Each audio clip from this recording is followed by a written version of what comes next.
There's a strange and sacred moment in every life when you finally let go. Not out of defeat, not out of giving up, but a deep inner release, like unhooking the invisible chains that have kept you bound in fear, anxiety, and the need to control. And in that moment, something in the universe shifts, quietly, subtly, but unmistakably. Because most of your suffering doesn't come from what you've lost, but from what you're still holding on to long after it's time to let it go. And when your hands finally open, you don't lose. You create space for what's truly meant for you to enter. So, let's take this journey together. A journey to discover why letting go isn't the end. It's the universe's softest invitation to begin again. 1. Letting go is not giving up. It's liberation.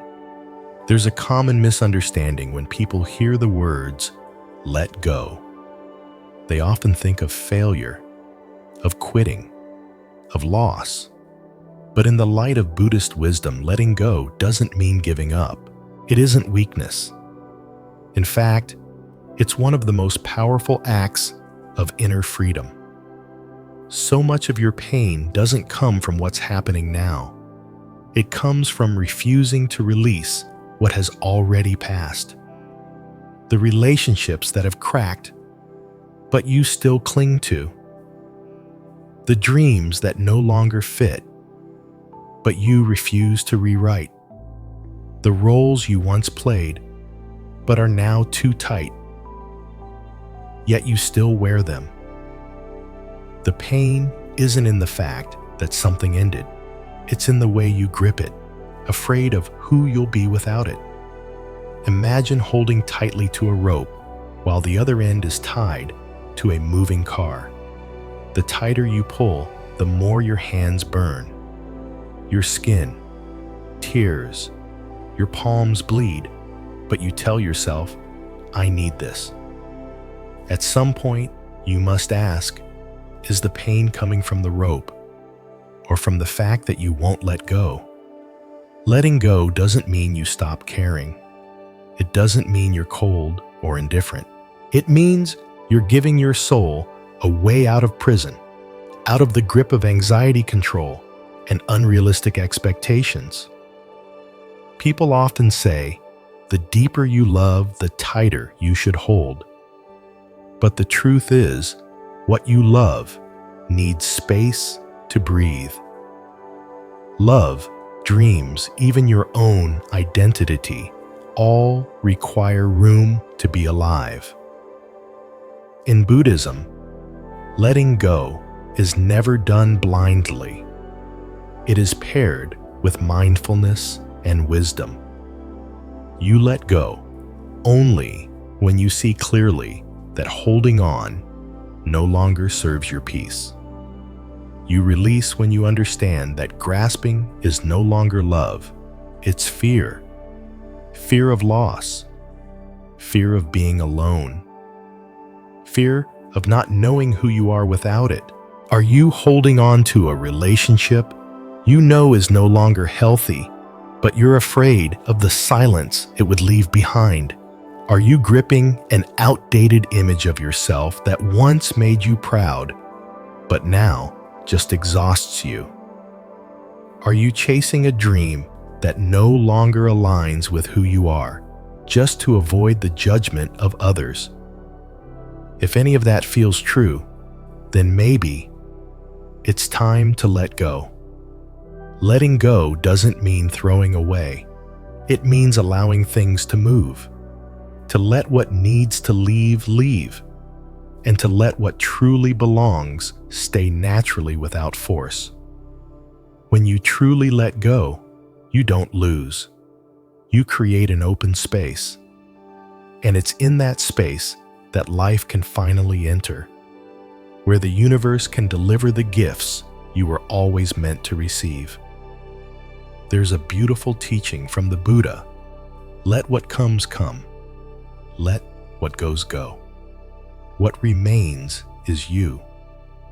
Modern life teaches us to hold tight to opportunities, to people, to how we appear in the eyes of others. But Buddhism teaches us the opposite. Only when you release your grip can you finally hold on to yourself. You don't have to let go of everything all at once. You can begin with just one thing, a single expectation, a single worry, a single illusion of control. Start there and notice. Does your breath feel lighter? Is your heart more spacious? Does life begin to shine through the cracks? You can't walk forward with fists full of old weight. Only open hands can receive what's meant for you. So today, are you ready to let go of something? Not because you've lost, but because you choose freedom. Not because you no longer care, but because you love yourself enough to stop locking yourself in cages made of fear. And that is the first step toward liberation. You don't need a mountaintop. You don't need to abandon the world. You just need one mindful release guided by awareness and wisdom. And that's enough for the light to come in. 2. Imprisoned by holding on too tightly. There's a heartbreaking paradox in life that most people don't realize. Sometimes we love so much that we end up doing the very thing we fear most. We lose. Have you ever held on to something too tightly? A person, a job, an image of yourself. At some point, you may have believed that if you just tried hard enough, clung tightly enough, it wouldn't slip away. But the harder you gripped it, the more exhausted you became. The more tightly you held on, the more anxious you felt. The truth is, love, connection, even dreams are like living beings. They need room to breathe. They need freedom to grow. But when you clutch them with fear control or unspoken expectations, that love begins to suffocate. Imagine holding a small bird in your palm. At first, it rests gently there, calm, trusting. But then, afraid it might fly away, you begin to close your hand, just a little at first, then tighter and tighter. You don't realize that with each squeeze, the bird panics more, struggles more, until finally it either breaks free in desperation or quietly withers away. Are you doing the same in your life to someone you love, or perhaps to a part of yourself? The truth is, you can't hold on to anything through control. What's truly meant for you doesn't need to be forced, and what's not will leave no matter how tightly you grip it. When you live in fear of losing love, turns into possession. Care turns into control. Connection turns into captivity. Buddhism teaches that the root of suffering is attachment, upadana, clinging to a person, a feeling, an outcome, or an identity, thinking, if I lose this, I lose myself. But what causes the suffering is not the loss, it's the refusal to let go. You might be doing this in a relationship, at work, or even with your own image of who you think you should be, holding so tightly to being strong, successful, always in control, that there's no space left for you to be vulnerable, to make mistakes, or to simply listen to your heart. The universe doesn't work through force. Flowers don't bloom by pulling at their petals. Fruit doesn't ripen when you rush the season. Love doesn't grow through control. And life doesn't bless a clenched fist, still gripping what no longer belongs to you. Letting go doesn't mean you don't care. Letting go is an act of trust that if something is truly meant for you, it will stay. And if it's not, then even your tightest grip won't keep it. Like that small bird, if you open your hand, it might fly away. But it might also stay resting in your palm because it chooses to. And even if it does leave, you'll be left with something greater freedom within. A mind that's unchained by fear. So ask yourself, what am I holding on to right now? Am I making someone tired by caring in the wrong way? Am I suffocating myself with unrealistic expectations? And what would happen if I loosened my grip just a little? You might be surprised, because when you open your heart, you don't lose. You simply allow things to return to where they truly belong. And in doing so, you finally breathe again. Letting go is not the end. It's a return to a life that is softer, freer, and more peaceful than you ever imagined. 3. The invisible weight that's draining you. There's a kind of exhaustion that has no name. You still go to work every day. You still smile. You still take care of your family. But deep down, it feels like you're carrying something heavy. No one can see it. No one can touch it. But you can feel it clearly. Something is pulling you down, making every morning feel a little heavier. Have you ever felt like that? The truth is, not all burdens come from what's in front of you. Sometimes they come from the past things you thought you had moved on from, but really you just buried. A harsh word that hurt you years ago. A failure that made you feel ashamed. A poor choice you still haven't forgiven yourself for. Or simply a standard you once set for yourself what you should have become. And because you haven't reached it, you quietly criticize and pressure yourself every single day. All of these things, though in the past, are like invisible stones sitting silently in the backpack you carry through life. You don't see them, but they grow heavier with time. And eventually, you get tired, but don't understand why. Imagine walking through life with a backpack full of stones, but never once stopping to ask, what am I even carrying?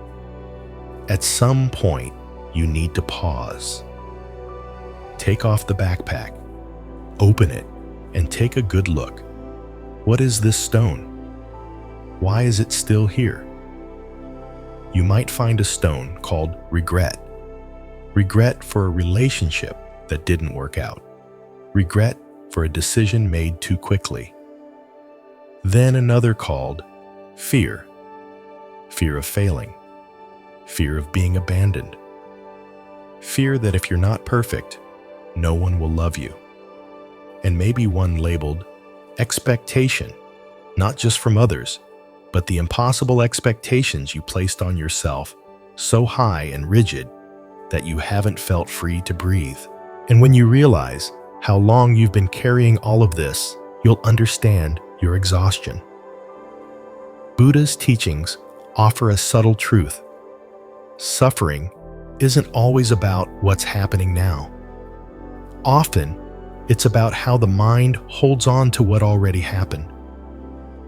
We don't just live in the present, we live with the shadows of the past. And these shadows don't need to be real to hurt us. As long as we haven't let go, they still follow us every day. You may be walking forward, but if your heart is still turned backward, it's like trying to move ahead while constantly looking over your shoulder. Not only is it exhausting, it's dangerous.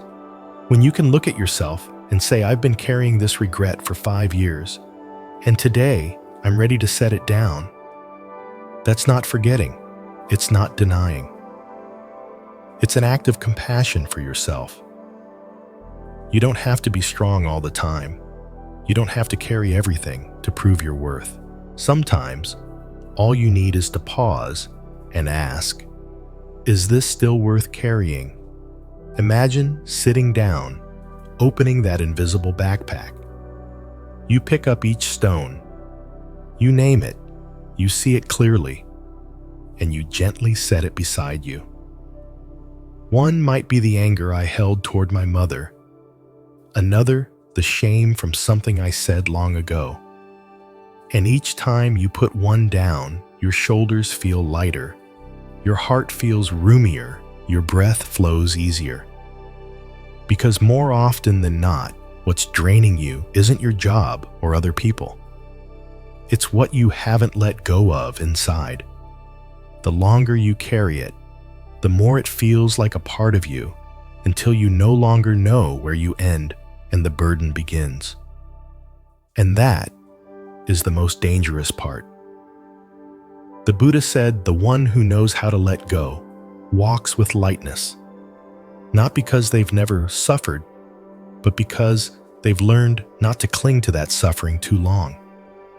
So, if your heart feels heavy today, please don't blame yourself. Just sit down, gently, no pressure, no force. Simply ask, what am I carrying? That it's finally time to release. And when you find the courage to let go of just one stone, just one, you'll begin to walk a little lighter into the journey ahead. 4. A closed mind cannot receive. Have you ever tried holding a handful of sand tightly in your palm? The tighter you grip, the more it slips through your fingers. In the end, you're left with nothing but an aching, empty hand. That paradox is much like the human mind. When the mind is closed, no matter how strong your will, nothing new can truly enter. A closed fist cannot receive. A closed mind cannot learn. In the Buddhist teachings, there's a beautiful metaphor, the open hand. An open hand can give, but it can also receive. A clenched fist, on the other hand, is always in defense mode, tight, fearful, and tired. Our minds are no different. When you cling to an old belief, a rigid opinion, or a fixed way of seeing the world, you may be unknowingly closing yourself off from all the beauty and growth life is trying to offer you. There's a quiet kind of suffering that comes from believing we already know. When you think, everyone is like that, or life has nothing new to offer, or I'll never change, you slam the door shut from the inside. But here's the good news, the door isn't locked. All it takes is a gentle shift. Change the phrase, I already know, to wow, I'm curious. And everything begins to open.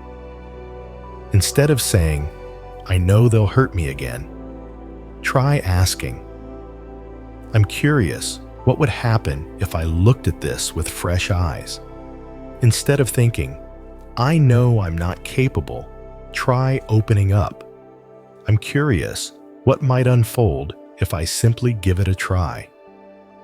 Curiosity isn't naivety. It's a posture of openness. Open to learning. Open to seeing deeper. Open to discovering that the world is still full of surprises if our minds are still spacious enough to receive them. It's like soil. Hard, dry soil that's never tilled won't grow anything, no matter how precious the seeds. But when you gently soften the ground, letting in sunlight and air, even the tiniest seed can grow into something alive. The same is true of your heart. A heart hardened by fear, old beliefs, or past pain cannot receive new truth. But the moment you ask yourself, even gently, is there another way to see this, you're already planting the seed of wisdom. The Buddha once said, "The wise are those who question even their own knowing." This kind of doubt isn't confusion. It's humility. It's the awareness that our perceptions are always shaped by memory, by habit, by old pain. And if we only ever see through those lenses, we end up living the same patterns over and over again. An open mind is not an empty one. It's a mind with room to think differently, to forgive, to change direction, to say, "I'm still learning." Yes, hurt is real, but pain should be a teacher, not a prison. It can shape you, but it doesn't have to harden you. So, start small. Ask yourself each day, is there a belief I can soften today? Is there a rigid opinion I can look at from a new angle? Is there someone I've judged who I could listen to more openly now? These small questions may seem simple, but they are keys. Keys that slowly, gently begin to unlock the door within. And once that door opens, it's not just the light that walks in. It's you. You step out of the old comfort zones, out of the tired thought loops, out of the shell of "I already know," and into a life that is finally, truly being lived. 5. Over-efforting pushes happiness away.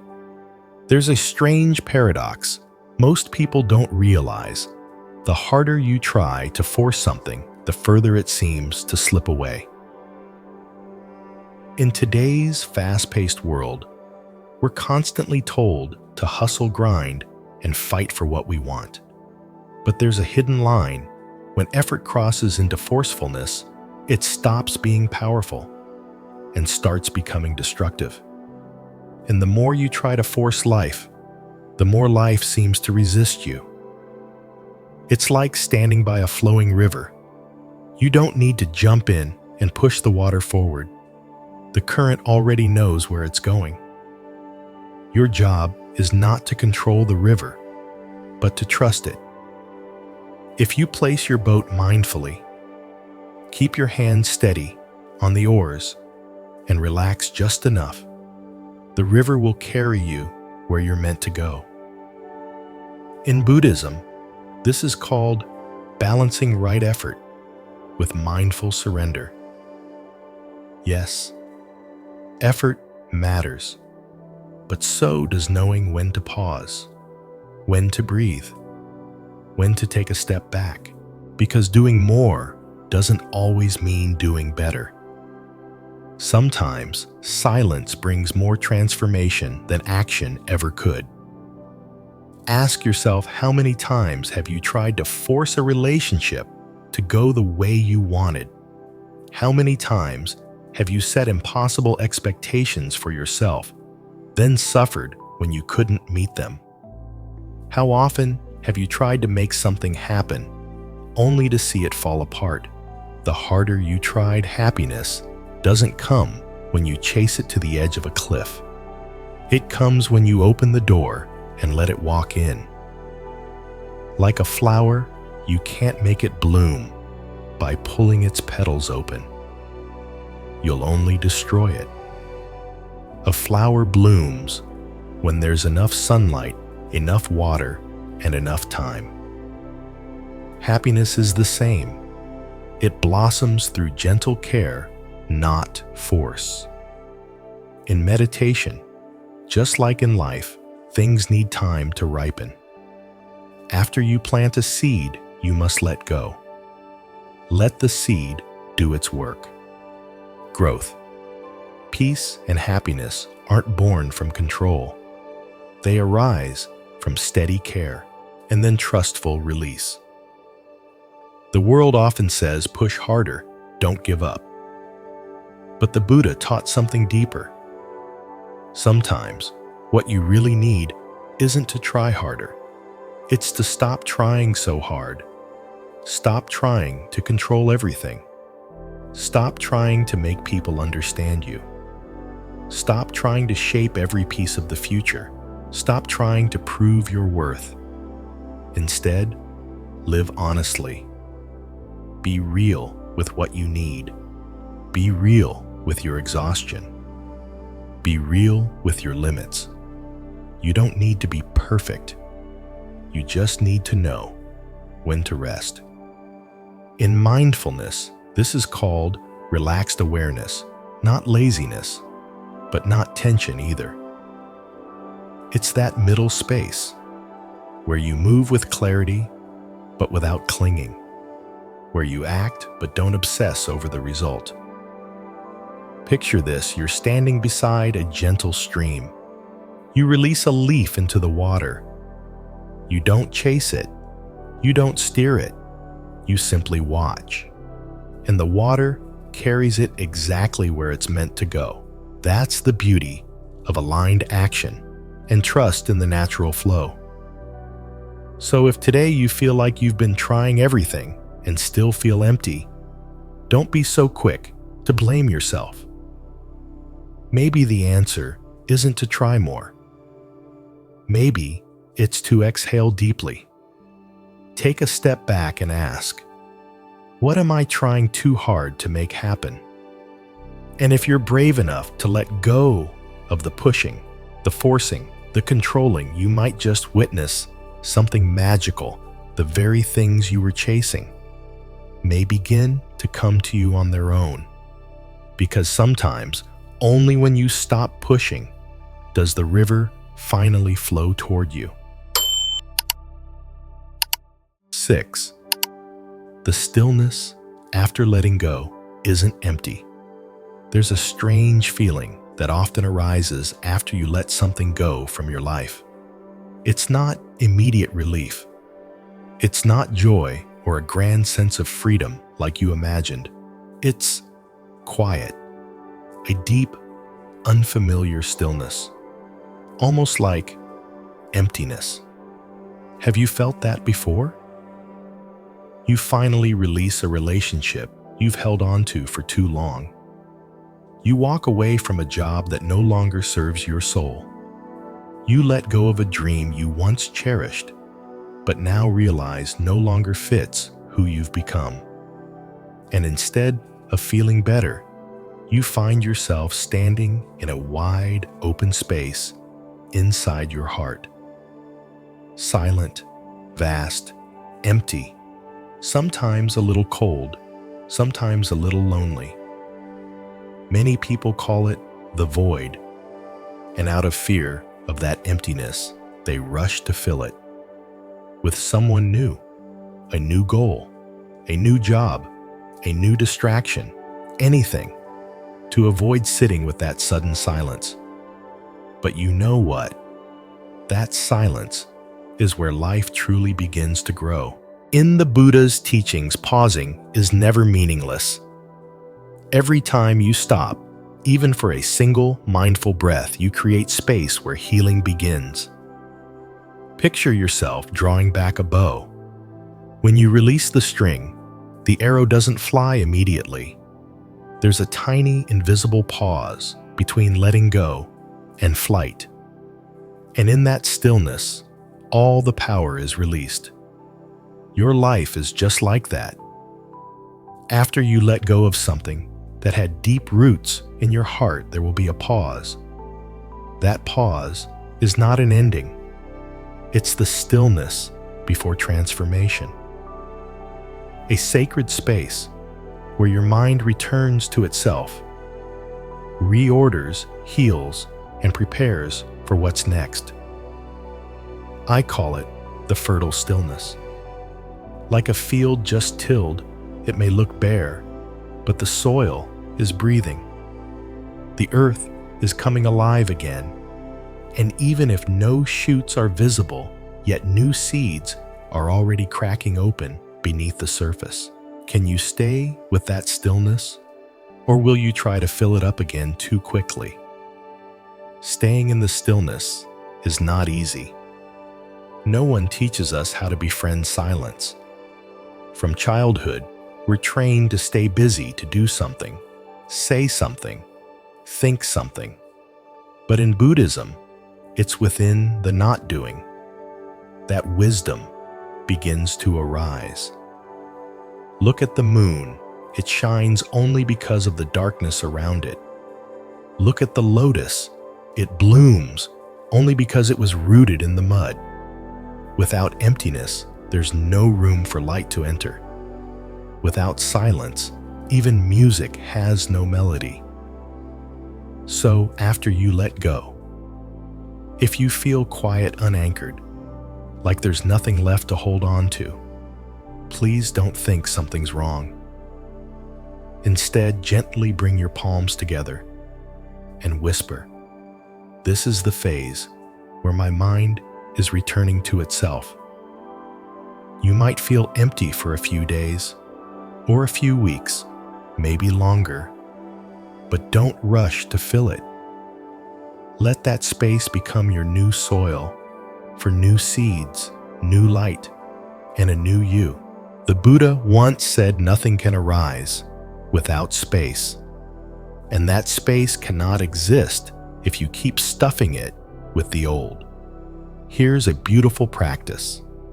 Every time you let something go, give yourself at least 1 week of not replacing it. Don't rush into new plans. Just live quietly with the stillness, as if you're clearing out a room and patiently waiting to see what may arrive. And you know what? It's usually in those moments of no expectation that the most beautiful things appear. Maybe it's a new understanding of yourself, a deeper sense of peace, a soul-level connection you once overlooked. Or maybe it's just one morning you wake up and your heart feels light with no need for anyone to fix it. That's when you know you've begun to move through. Not because something outside changed, but because something within you was quietly reborn in the stillness. 7. The gentle tests of the universe. There's something interesting that happens after you finally let go of something that once weighed heavily on your heart. Maybe you've released a painful attachment, walked away from a clinging relationship, or simply surrendered your grip on an outcome you could no longer control. You think, "I've let go. Things will be easier now." But then, like a slow tide turning, life sends you a situation that feels eerily familiar. A new person enters your life, yet something about them echoes the energy of someone you just released. An unexpected challenge arises, poking at the very emotions you thought you had already overcome. And suddenly, a quiet question arises within. Have I really let go? Some call this karma returning. But through the lens of Buddhist wisdom, it's not punishment, it's confirmation. Just like after you study a lesson, a small test often follows, not to make you suffer, but to help you see how much you've truly learned. The universe works the same way. After letting go, life may send a gentle situation. Nothing dramatic, but just enough to stir the old wave again. Asking softly, "Are you sure you've released this?" In Buddhism, this is known as karmic test, a subtle kind of test that comes after the heart makes a vow to change. These moments are not here to cause suffering. They're mirrors showing us where we are still afraid, still attached, still healing. They help us see clearly. Was our letting go real, or just a temporary mask? Maybe your mind has let go, but your heart hasn't caught up. Maybe you've said, "I'm okay now," but when tested, you still slip back into the same old reaction. That's not a failure. That's part of the process. And every process needs confirmation. Like someone relearning to walk after an injury, you don't really know if you can stand until you let go of the crutches. And when your steps tremble, it's not defeat.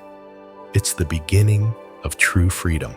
These post-surrender challenges are often quiet, not loud, not intense, but just enough to touch the place that still aches.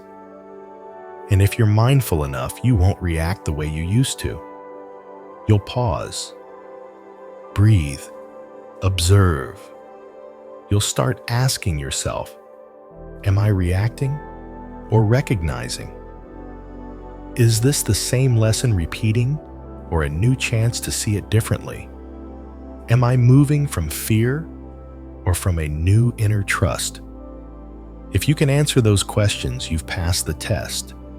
You don't need to win over anyone, just your old conditioning. And something beautiful happens after you pass that gentle test. A deeper peace settles in, like walking through a night of rain and feeling the soft golden sun rise, not blinding, but warm, deeply warm. Because you know this time, you didn't fall into the same reaction. You've stepped into a new level of your being. Here's one last image to hold on to.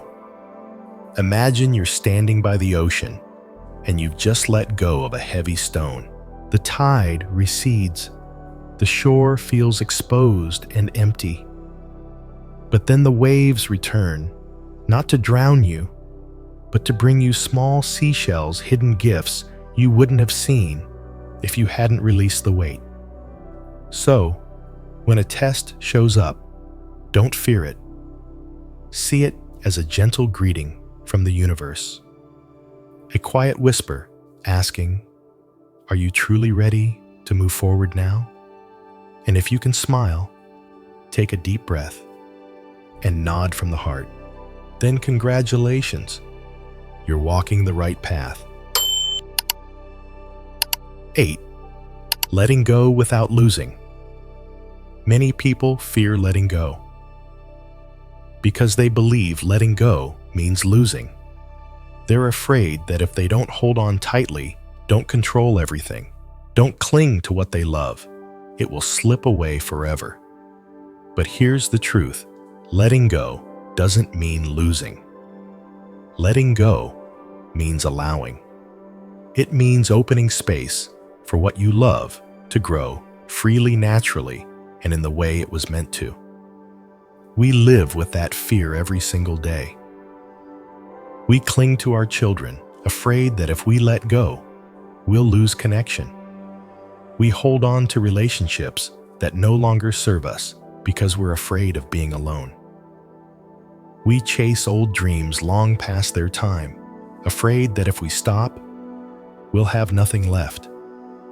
But Buddhist teachings remind us to trust deeply in the flow of karma and interdependence. Everything that comes into your life arrives at the right time, and everything that leaves also leaves right on time. Our job is not to grasp everything, but to learn which things to hold and which to release. Imagine you're holding a kite.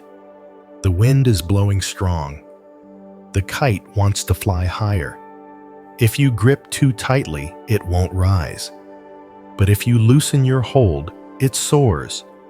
And if you truly trust, you'll understand the connection doesn't come from force.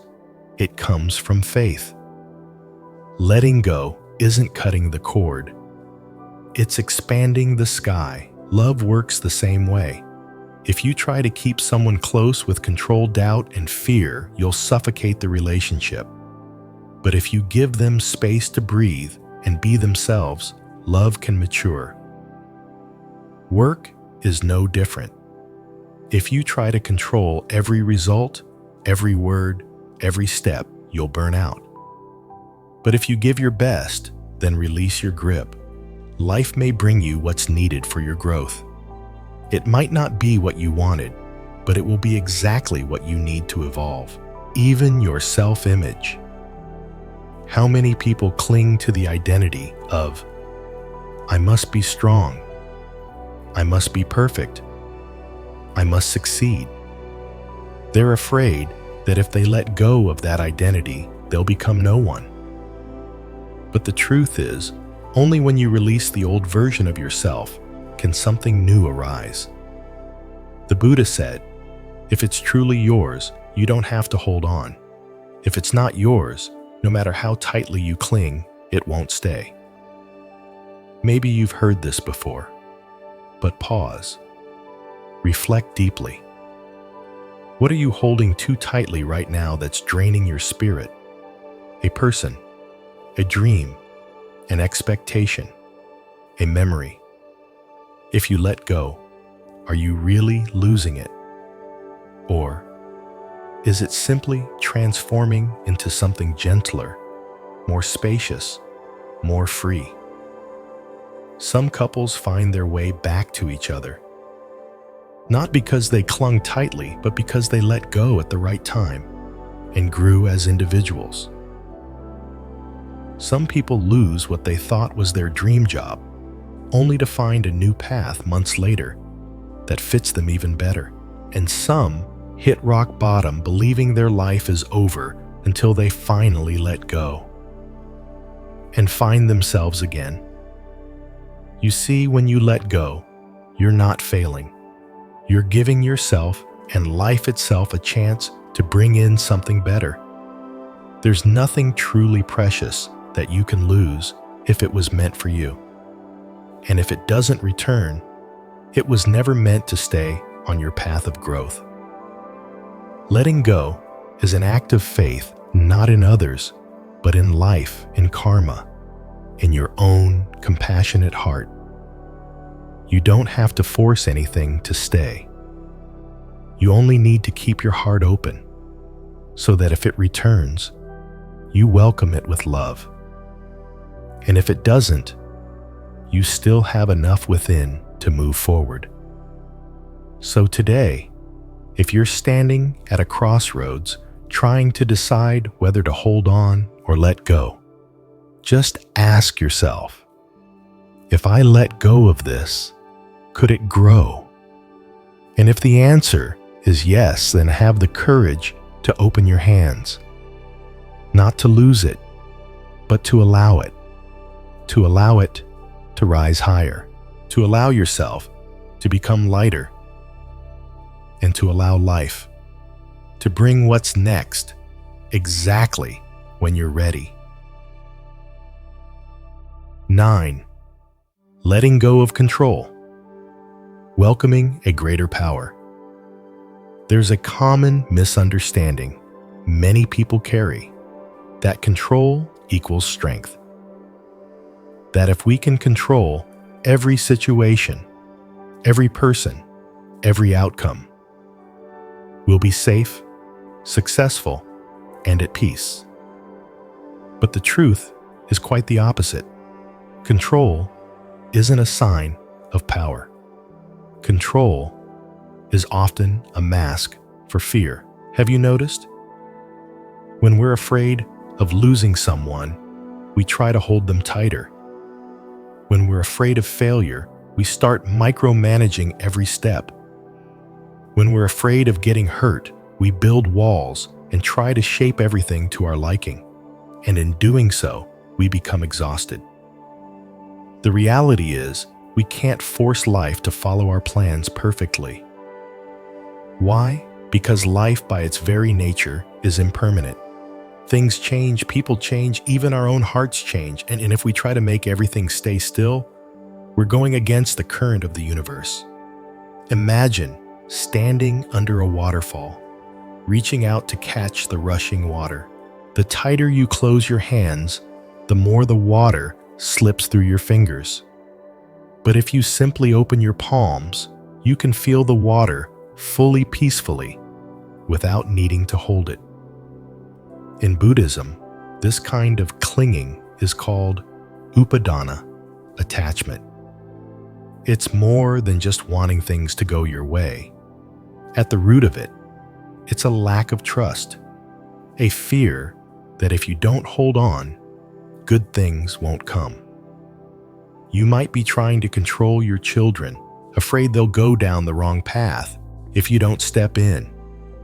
You might be trying to control your partner, fearing that if you don't keep watch, the relationship will fall apart. You might even be trying to control your own emotions, hiding your tears, suppressing your vulnerability because you're afraid of being judged. But Buddhist wisdom teaches us true strength doesn't come from control. It comes from trust and acceptance. Letting go doesn't mean you give up. It means you act with wisdom, then let go of the outcome. You don't strain to force life. You open yourself to receive it as a sacred flow. When you try too hard to control, what you end up with isn't clarity, it's damage. Damage to your mind, your body, your relationships, even your inner energy. So, what if you loosened your grip just a little? Instead of trying to control others, what if you practiced trust instead of obsessing over results? What if you focused on the quality of your actions instead of forcing your emotions away? What if you simply observed them, like clouds drifting across the sky of your awareness? Letting go doesn't mean being passive. It's the action of someone awake, someone who knows they can't control everything, but still lives with full responsibility and deep faith.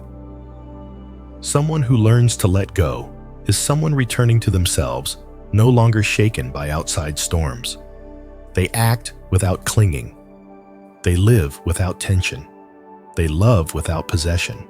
And they move forward without needing the world to bend to their will. So, ask yourself, right now, what am I trying to control? And what might happen? If I let it go, maybe it won't leave. Maybe it'll come closer. Maybe you won't lose anything. Maybe you'll find a version of yourself that's lighter, calmer, more grounded. And here's the paradox. When you stop trying to control, you don't lose power. You make room for something greater. You open the door to the power of life itself, the power of karma, of trust, and of mindful presence. 10. Space is where miracles happen. There's a simple truth we often forget. If there's no empty space, the new cannot enter. If there's no quiet transformation cannot begin. If nothing is cleared away, how can we ever receive? In Buddhist teachings, there's a profound principle we must let go to create space. And that space is not a loss, it's the sacred condition for miracles to arise. Let me tell you a simple story. Imagine walking into a room filled with old furniture, a broken chair, a cracked cabinet, boxes of things you no longer use. You want to bring in a new tea table, maybe a cozy lounge chair. You want to invite friends over, make it warm and inviting. But no matter how beautiful your new items are, there's no room. And unless you're willing to clean out the clutter, all those good things will remain waiting just outside the door until you're ready. Our inner life is no different. We carry so much that no longer fits relationships, that have faded expectations that didn't come true, dreams that have changed shape, memories that were once sweet, but now only echo. And then we wonder, why does nothing new come into my life? But ask yourself, have I made room for it? Miracles don't happen in clutter. They need clear space both around you and within you. Maybe you're holding on to a habit that no longer serves you, but it feels familiar, so you keep it. Maybe you're clinging to a relationship that drains your peace, but the fear of being alone keeps you stuck. Maybe you're carrying a responsibility that's too heavy, but the fear of losing status makes you bear it silently. All of these things, they're like old furniture in the house of your life, and they're taking up space. There's a beautiful saying: the universe abhors a vacuum. It means the universe rushes to fill empty space, but you have to create that space first. Picture a field. If you don't clear the weeds till the soil remove the old roots, then no matter how perfect the seed is, it won't grow. The soil needs space. It needs light. It needs rain to soak in. And only then can something new begin to sprout. In the same way, if you don't release what no longer belongs, you're blocking the path for something better to find you. And here's the beautiful part: when you finally clear out the old, you don't lose anything. You're simply giving yourself room to breathe again. Yes, at first you may feel empty because something familiar is now gone. But if you look deeply, you'll see emptiness is not nothingness. It is potential. It is the soil not yet planted. It is sacred space waiting for something meaningful to enter. And it's in that space that the new, the beautiful, the right thing for your journey will come. Many people, once they dared to let go, began noticing small miracles they had never seen before: an unexpected friendship, a creative spark, a quiet peace within, a return of energy and life. But the miracle didn't just arrive. They simply opened the door.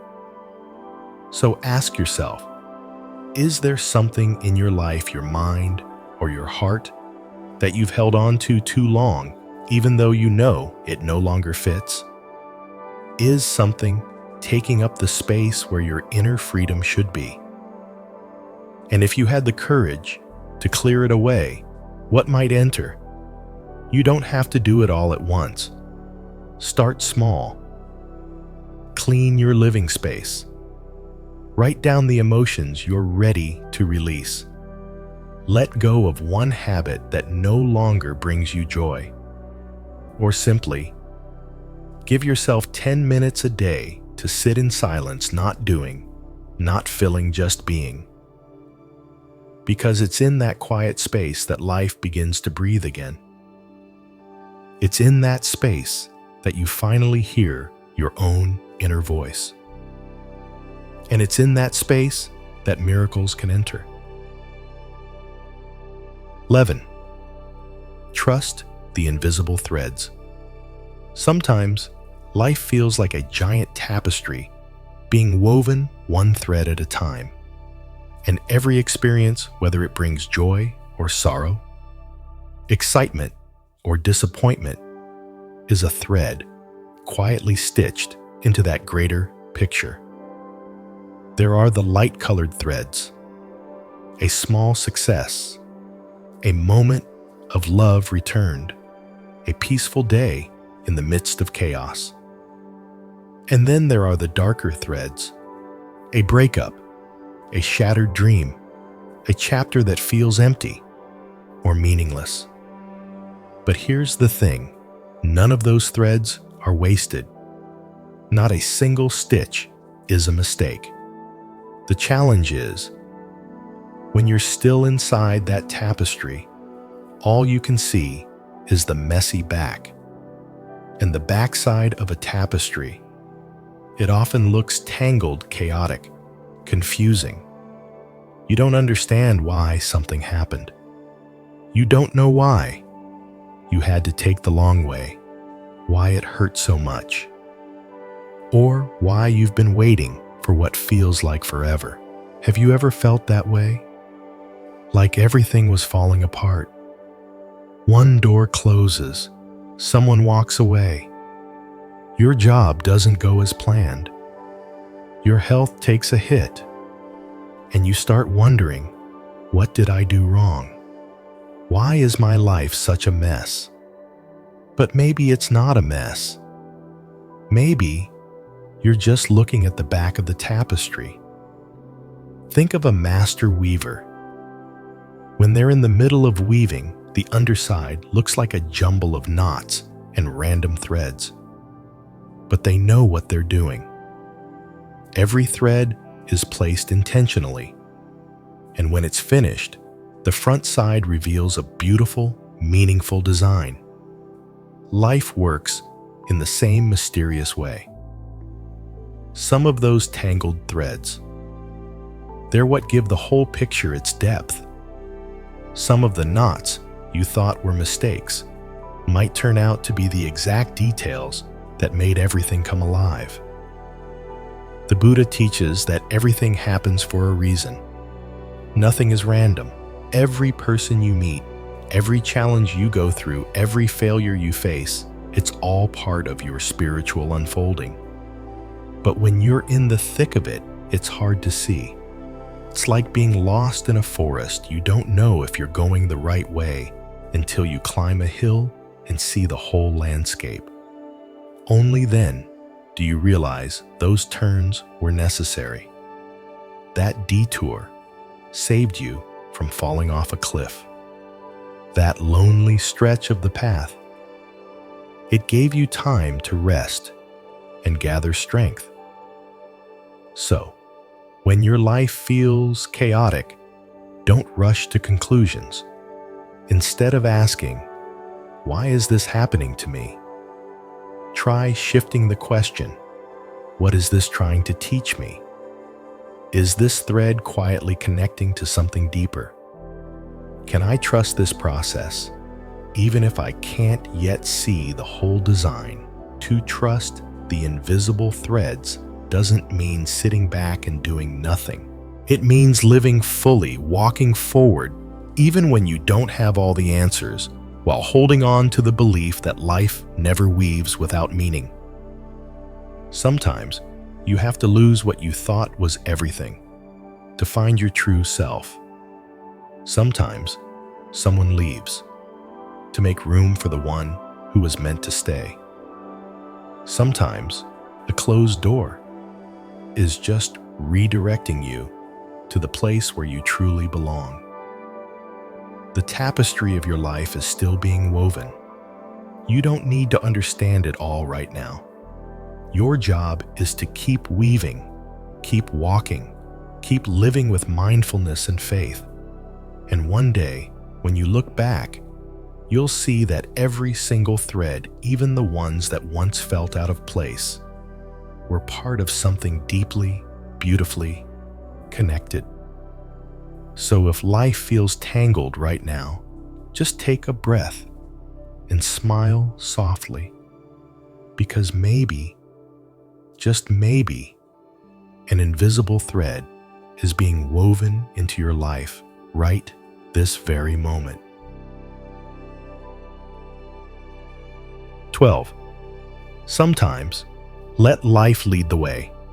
You don't always need to be in control. You don't always need to know exactly where you're going. And you don't always need to have a tight plan for every single step of your life. Because sometimes what you need the most is to let go of the wheel and let life take you where you're meant to go. I know this might sound like it goes against everything you've been taught about responsibility, effort, and taking charge of your life.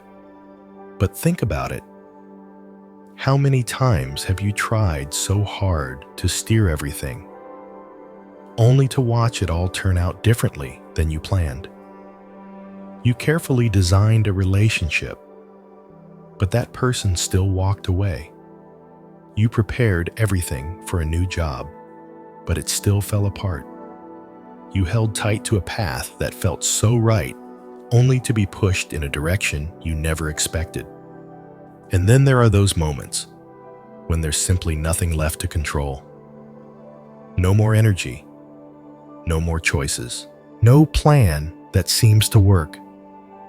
It's in those quiet moments, if you really listen, you might hear a gentle whisper rising from within. Let me guide you. You don't have to do this alone anymore. That's life speaking to you. Not through loud signs, but through the subtle ones. A person showing up at just the right time. A door opening when you thought there were none left. An idea arriving just when you were about to give up. These moments weren't in your plan, but somehow they came at the right time, in the right way, with the right message. The Buddha taught, when the mind becomes still, wisdom naturally arises. When you're no longer ruled by fear or the need to control every outcome, your intuition, the quiet inner wisdom, begins to guide you. Have you ever gotten lost, only to stumble upon a hidden place more beautiful than where you were headed? Life is often like that. When you stop forcing your ego's route, you might just discover the sacred paths of destiny. Sometimes, losing your way is the beginning of being led. Sometimes, letting go of the wheel is what brings you somewhere deeper than your plans ever could. But this doesn't mean giving up or becoming passive. It's about stepping back, listening deeper, and trusting that there's a flow already in motion. And if you're still enough, you'll feel it. The Buddha once said, "The mind is like water. When it's calm, the moon reflects clearly. When you stop, the ripples of worry, control, and struggle, the light of insight will naturally shine through." You don't need to know the full path, you just need to walk with trust and presence. And sometimes, it's precisely when you're no longer leading that life finally takes you where you need to go, not just where you want to go. Maybe you think you need success, security status, but what your soul really needs is stillness, surrender, and a deeper knowing of who you are without all the roles. Life doesn't always give you what you ask for, but it always gives you what you need for your spiritual growth. So, if today you find yourself in a fog, uncertain, confused, not knowing where to go, maybe this is your invitation to pause, breathe, listen, and let life lead. You don't have to hold everything together. Just keep your heart open and walk with faith. Sometimes miracles don't come from holding on. They come from letting go. Life isn't always clear. You will have moments where you feel lost, unsure, disconnected. But maybe those are the exact moments meant to bring you back to yourself, to stillness, to listening, to being led not by fear, but by presence. If this reflection touched something in your heart, I invite you to subscribe to the Buddhism Seeds channel. Let's keep walking together on this beautiful journey of awakening through Buddhist wisdom. Like the video, share it with someone you love, and leave a comment below. Have you ever let life lead the way? And what opened up for you when you did? Thank you for being here. May your path be filled with clarity, peace, and compassion.